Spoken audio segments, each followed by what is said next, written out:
Në këtë pjesën e 28 ditëve të periudhës neonatale, është shumë e rëndësishme që fëmija përveç tjera që i përmende, të sigurohet edhe shëndeti i tij tek ortopedi, tek oftalmologu, cilat janë ato kategoritë që duhet të mirë është të gjitha të bën një fëmijë me edhe screeningun metabolik, por edhe screeninget tjera, për shembull, një kontroll të syve, një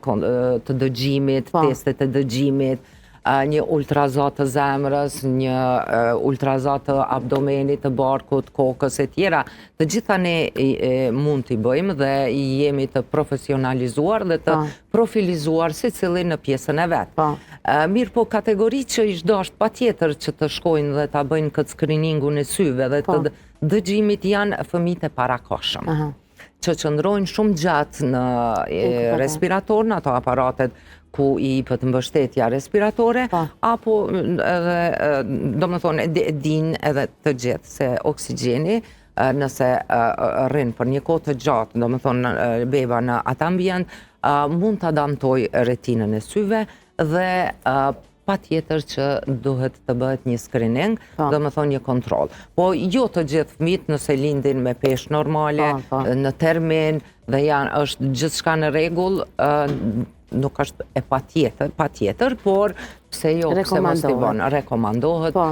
rekomandohen të bëhen të gjitha screeninget e bebës, se ajo mandej e përcakton, thash edhe më herët, edhe tha edhe ti, të ardhmen e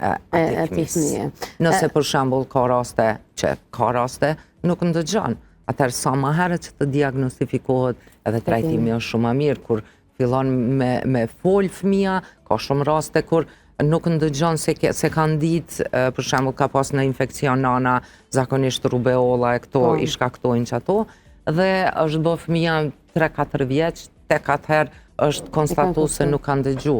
Ata e kanë shumë vështirë mandej me fillu edhe me fol. E kur ta dim prej fillimit, atëherë ndëgjon zana, ndëgjon fjalë dhe do me thonë barazohet me moshatarët e vetë që edhe ndëgjojnë. Shumë informacion i rëndësishëm.